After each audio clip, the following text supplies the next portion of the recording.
Salam alaikum, que la paix soit sur vous. Je vais vous présenter des livres assez intéressants qu'on trouve dans la BNF, à la Bibliothèque nationale de France. Vous trouvez, je vous mettrai les liens, Inch'Allah, de la BNF et les liens de ces livres, Inch'Allah, que vous pouvez regarder sur ce site qui est très intéressant. Et au cas que vous pouvez acheter en ligne. Mais là, bon, faut sortir un peu la monnaie. Donc, si vous les achetez pas, l'argent, si vous voulez, vous pouvez l'aider pour le projet culturel musulman universel, du projet du Bibliobus qui doit, Inch'Allah, traverser, si Dieu le veut, traverser toute la France pour aider les gens à comprendre, pour vaincre l'ignorance, malheureusement, de part et d'autre. Donc, on va commencer par un auteur assez intéressant, il s'appelle Julien Offray de La Métrie. Un breton de la région de Saint-Malo, donc c'est pas très loin de chez moi où je suis né. Moi je suis né à Rennes, mais Saint-Malo je connais très bien pour y avoir vécu, ainsi que mes parents, une dizaine d'années. Et qui était médecin, philosophe et matérialiste. 1745, donc ça veut dire un petit peu avant la Révolution. Si je vous mets cette référence, c'est parce qu'il y a un autre auteur qui, lui, juste pendant la Révolution, après la Révolution. Donc Julien Offray de La Métrie, Histoire naturelle de l'âme, traduit de l'anglais, l'âme. Et j'ai regardé ce livre, j'ai lu, parce que c'est pas tout de l'acheter, il faut le remettre. C'est très intéressant. Hein, je le conseille de le lire. Si le siège de l'âme a une certaine étendue, si elle sent en divers lieux du cerveau, ou qui revient au même, si elle a véritablement différents sièges, il faut nécessairement qu'elle ne soit pas elle-même inétendue, comme le prétend Descartes, à Descartes. Bon, c'est écrit, les F, c'est des S, hein, c'est les vieux français. Hein. C'est l'époque, c'est l'écriture de l'époque.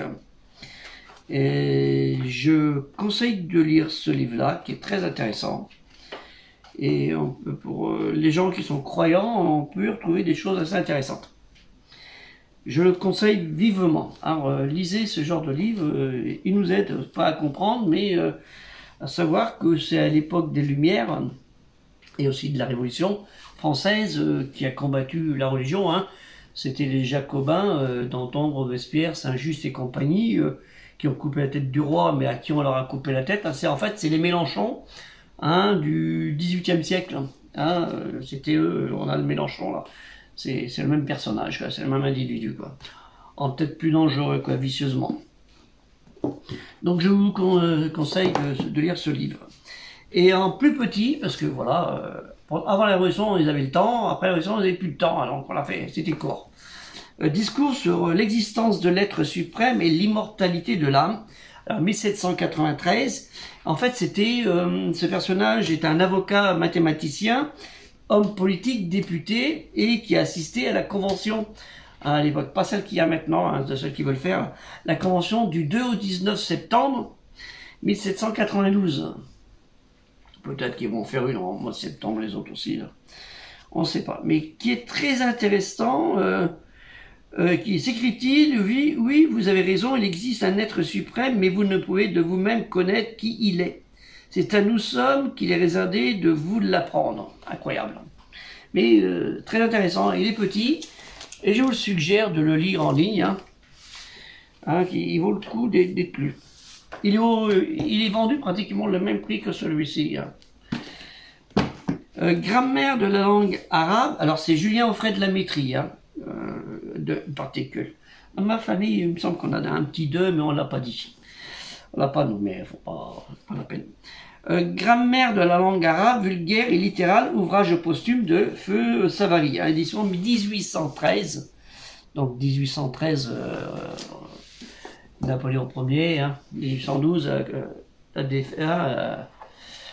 la débâcle de la Russie, qui est assez intéressant.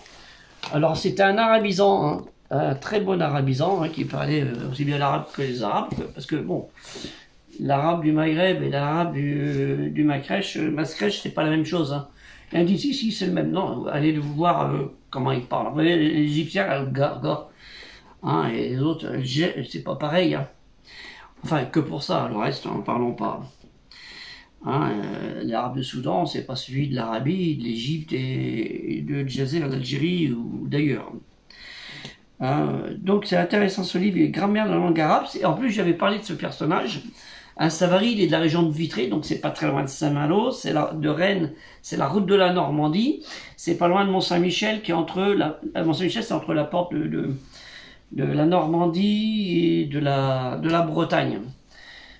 Si on veut, il y a le Couesnon qui coupe entre les deux là. Il y a beaucoup de moutons, et les moutons du Pré-Salé.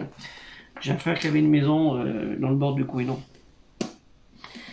Voilà, donc ce livre il est très intéressant parce que Claude Savary il a aussi fait une traduction, une interprétation subjective de El Colran que je vous avais présenté déjà dans une de mes précédentes vidéos. Donc à regarder de près, était écrivain, égyptologue et traducteur orientaliste.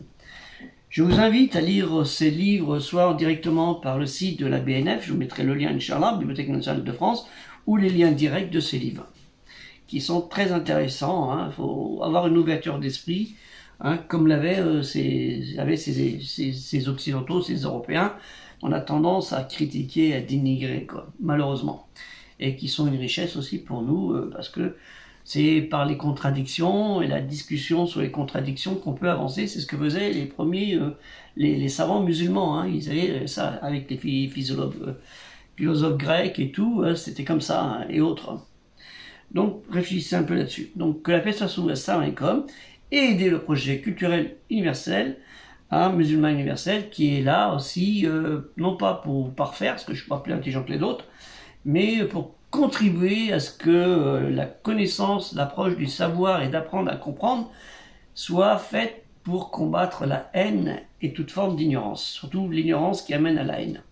Que la paix soit sur vous, salam alaikum.